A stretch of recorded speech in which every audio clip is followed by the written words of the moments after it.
Another weekend, another episode of the Ask Me Anything series. This is episode 7 now, I believe. I hope you're all having a great Saturday. I know I definitely am. There's going to be hockey on all day. By now, you guys know how this works. I made the post on the community tab yesterday telling you guys to ask me anything about the 2021 NHL season so far. And as always, I want to say a huge thank you to everybody who took the time out of their day to go and ask a question. I really wish I could feature them all. Just know I appreciate every single comment. Now, before we get into today's video, if you guys would like to stay connected outside of YouTube, you can go ahead and follow my social medias like Instagram and Twitter. The links to those will be down below in the description. If you're interested, the link to become a member is also down below in the description, or you can just go ahead and click the join button. If you're on PC, it's next to the subscribe button. You will gain access to exclusive member-only perks like getting a badge next to your name that shows up whenever you comment on any of the channel's videos or posts. New members will get a shout out at the end of a video, and you'll also be able to join the member-only Discord server. And finally, and most importantly, if this is your first time checking out the channel and you want more NHL content just like this, be sure to hit that subscribe button, and now let's begin. The first comment of the video comes from Ryan Sato, who says, Raymond just signed his entry-level deal today. Do you think he is going to play in the NHL this year, or is he starting with the Griffins? And how well do you think he is going to play? I definitely don't think we're going to see any of Lucas Raymond in the NHL this season. There just isn't enough time left. He didn't even get into any of Frölunda's playoff games. He's been out for a while with an injury. I think the most likely scenario that we see happen with Lucas Raymond is he starts next season in the AHL with Grand Rapids, or I honestly wouldn't be surprised if Detroit keeps him over in the SHL and he plays another season with Frölunda. Now, there definitely is a possibility that he lights it up in Red Wings training camp and he's so good that he makes the opening night roster. I hope that's what happens, but I don't have my expectations set too high. Detroit is a franchise that is extremely patient with their prospects. They never really rush anybody into the NHL when they're not ready. I think we're still a ways away from seeing Raymond become a full-time NHLer. My final prediction, I would say, is we see him play like his 9 games in the NHL at the end of next season, just not enough to burn a year of his ELC. Moving along now, this next comment comes from Bergy Burge, who says, is Alex Galchenyuk reviving his career in Toronto? And also, I appreciate the kind words. It certainly looks that way. Alex Galchenyuk has fit in really nicely in Toronto. He's got 7 points in 14 games, so a half a point per game pace. That's definitely not too bad. He's playing his role really well, and that role is sort of like a complimentary top 6 winger. He's playing in the top 6, but he's definitely not the player who's being expected to drive the play and be the driving force on his line. He's been playing with a lot of really talented players in Toronto so far in that top 6, and he's making the most out of that opportunity. He's getting in on the forecheck, he's retrieving loose pucks, and obviously on top of that, Galchenyuk does have skill and finishing ability. This is a guy who has scored 30 goals before. He was a 3rd overall pick for a reason. He's fitting great, he's not trying to do too much, and he's not being asked to do too much, and it seems like the Maple Leafs are really happy with his play as well. I mean, Kyle Dubas literally said that the emergence of Galchenyuk sort of altered what they wanted to do at the deadline, so that has to be a pretty big confidence booster for Galchenyuk as well. Next up from Young Grady, thoughts on the Adam Lowry signing for Winnipeg, 5 years, $3.25 million AAV. How will this affect the Seattle expansion draft for us? My initial reaction when I seen the signing was 5 years on the term, like that's a little bit long for a bottom 6 forward, but the more I thought about it, the more I think that the contract is just fine. Adam Lowry, although being a bottom 6 forward, he is a pretty important player for the Winnipeg Jets. He does a lot of things. He plays a shutdown role for them, he can kill penalties, and he's also producing offense at an okay rate considering his ice time and where he plays. He's got 20 points in 44 games. He's 28 years old now, he'll be 33 when the contract is up. Chances are he's still going to be a serviceable bottom 6 player by then. And in terms of how this affects Winnipeg for the Seattle expansion draft, I don't really think it changes anything. I feel like Adam Lowry is still a guy that in all likelihood is going to be left unprotected. The Jets have a lot of forwards they have to protect ahead of him, but I don't really think it's a given that Seattle takes Adam Lowry either. Next up from Liam Schoolman, with the Red Wings out, who will you cheer for in the playoffs? Also, I appreciate the support, and watch it, the Red Wings aren't mathematically eliminated just yet, but in all seriousness, probably in the Western Conference, I'm going to hop on the Minnesota Wild bandwagon. I've just really enjoyed watching them throughout the season. Now, it's going to be pretty tough for Minnesota because they're likely going to have to go through both Vegas and Colorado to get out of that division, but hey, I'm all for an underdog story. And in terms of an Eastern Conference team, I'll probably go with the Maple Leafs. A lot of my family members are Toronto Maple Leaf fans. I'm a big Steve Dangle fan as well, so as somebody who watches pretty much all of his content, it would be pretty entertaining if the Leafs went all the way. In the end though, with Detroit being out, no matter what happens, I won't really care all that much. I just want to see some entertaining games and series. Next comment comes from Brady the Default, who says, thoughts on Jeremy Swayman, 2.21 goals against, 926 save percentage, and a 4-1 record. I mean, he's looked pretty damn good. He got a shutout last last night against the Islanders. Boston is a team similar to Pittsburgh where it just seems like no matter who they have in the lineup, who they have in nets, it just works and they play well. And this is a great sign for Boston. Obviously, Tuukka Rask and Yaroslav Halak are both up there in age. They're both actually unrestricted free agents at the end of the season. So with the uncertainty there, like I said, Boston has to be really happy with what they're seeing from Swayman. He's 22 years old and very well could be the future of the Boston Bruins crease. Now, yes, it is an extremely small sample size. He's only played 5 NHL games, but even going back to last season, 2019-20 with the University of Maine, he had a .939 save percentage in 34 games. This season, he has an 8-1 record and a .933 save percentage in the American Hockey League. This guy has been fantastic at pretty much every level. I'm interested to see if he can keep this up there through the remainder of the season. Moving along now, this next comment comes from AEO234 who says, do you think there will be any changes to the teams in the playoffs, or do you think the teams are just fighting for position? And again, I appreciate the kind words. Unless something crazy happens, I would say the North Division is probably set in stone in terms of the top 4 teams making the playoffs: Toronto, Winnipeg, Edmonton, and Montreal, especially after Montreal beat Calgary in regulation last night. In the West Division, top 3 teams virtually a lock at this point in Colorado, Vegas, and Minnesota, but that 4th spot, it's still up in the air. It's currently held by the Blues, but the Coyotes are only 1 point back and the Sharks are 4 points back. If I had to make a prediction though, I do think the Blues will probably end up holding on to that number 4 spot. The Central Division, sort of the same deal as the West. Top 3 teams virtually a lock in Carolina, Tampa, and Florida, but that 4 spot kind of still up in the air. It's currently held onto by the Predators. In the end, I do think Nashville probably ends up holding on to that 4 spot, but I wouldn't count out Dallas just yet, who are 5 points back, but they do have 3 games in hand over the Predators. And in the East Division, I think the top 4 teams, Washington, Islanders, Pittsburgh, and Boston, will be the 4 teams that end up making the playoffs. But the Rangers are keeping it kind of interesting. They're playing really well right now, still 6 points back, but they're absolutely laying the smackdown to the Devils right now. This next comment comes from Michael, who says, do you think everyone is forgetting that Igor Shesterkin is a rookie? He probably won't win it, but he should get nominated from those back-to-back shutouts, and I appreciate the support. I do feel like at times people tend to forget Shesterkin is still a rookie, myself included. I'm guilty of it, and I feel like the biggest reason for that is because he had such a big impact on the Rangers last season, where he went on that insane run, but it was just 12 games that he played last season, so obviously he still qualifies as a rookie this season. And yeah, he's been on a tear lately. He's up to a .925 save percentage, a 12-9-3 record. Those stats are only going to get better unless the Rangers have some massive choke in the 3rd period of this game against the Devils. If Shesterkin can keep playing at this level throughout the remainder of the season, and if the Rangers want to make the playoffs, I think he has to, then yeah, for sure, I think there's a high chance he gets at least nominated for the Calder. This next comment comes from Nicholas Only, who says, should the Flyers just blow up the roster and coaching staff, or do you see them competing with this core again? And once again, I appreciate the support. I feel like everyone's being extra nice today for some reason. I don't know about blowing up the core. I could see a coaching change for sure, just because of how high of expectations there were for the Flyers heading into the season and how big of a disappointment they've been. But in terms of blowing up the core, like, I just don't know who they would move.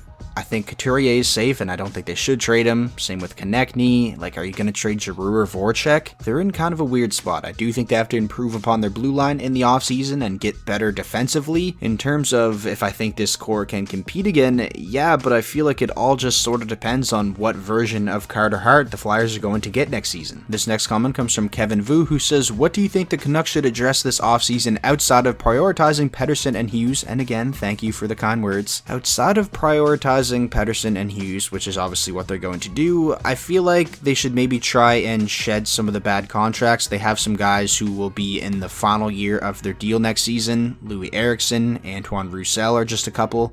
Jay Beagle as well. I feel like they should maybe take the route of what the Rangers did with the Marc Staal contract last offseason, where they traded him to Detroit along with the second, just so Detroit could eat the final year of that contract. Maybe try and find a team willing to do that with Louis Eriksson, a team that has a lot of cap space. They would have to throw in a pretty good sweetener, but if Benning is willing to do that, is willing to add a good sweetener, and can find a team willing to take on the final year of Eriksson's contract, that would just make things so much easier for the Canucks. This next comment comes from MIDI Music Forever, who says, what season do you think the Red Wings will make the playoffs again? This is something that has came up a lot pretty much ever since the Mantha trade. The timeline of the Red Wings rebuild has been a talking point. I don't really think the Red Wings are all that close to becoming a playoff team again and finishing this rebuild. Next season, I'm sure they'll get a little bit bit better, but I still don't really think they're going to sniff the playoffs. The season after that is where I'm kind of hoping they start that upward trajectory and maybe are at least fighting for a playoff spot down the stretch. If I had to make a prediction, I'm going to say the next time we see the Red Wings in the playoffs is the 2025 playoffs. Continuing on now, this next comment comes from Thomas H, who says, who's bumped out of the Leafs lineup when everyone acquired at the deadline is playing? There's definitely going to be some tough decisions to be made, some tough conversations to be had. If I had to guess,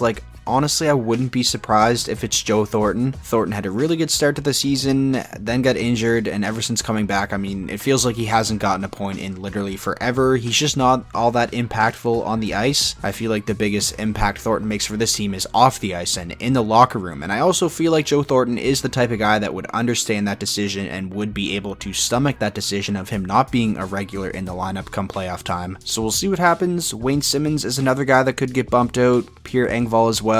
Whatever happens though, this is a good problem for the Leafs to have. And now for the final question of the video, this one comes from Kieran McCormack, who says, who's the most interesting UFA/RFA coming up? In terms of RFA, I'm not really all that interested in the RFA class because offer sheets literally never happen, and if they do, they'll likely just get matched. I'm interested to see what type of contracts Kaprizov and Laine get, but other than that, I'm not all that interested again in the RFA class. In terms of UFAs, there's a lot of goalies. I'm interested to see what happens with Tuukka Rask, Freddie Anderson, Antti Ranta, Philip Grubauer. Aside from the goalies, there's a lot of interesting ones as well. Ovechkin, that's pretty intriguing, right? One person I'm interested to see what happens with is Ryan Nugent-Hopkins of the Oilers. I think Edmonton should prioritize bringing him back, and they should do everything they possibly can to bring him back. But if he does hit the open market and Edmonton doesn't re-sign him before that, I think there's going to be a lot of teams out there interested in Nugent-Hopkins and willing to throw a decent amount of money at him. So that is going to wrap up episode number 7 of the Ask Me Anything series. Again, thank you so much to everyone who went and left a question on the post. If you guys would like a chance to be featured in next weekend's episode, just be sure to keep an eye out on the community tab. Of course, if you guys did enjoy today's video, please be sure to leave it a like. That is the best way to show your support, and most importantly, if this was your first time checking out the channel and you want more NHL content just like this, be sure to hit that subscribe button, and I will talk to you all in the next video.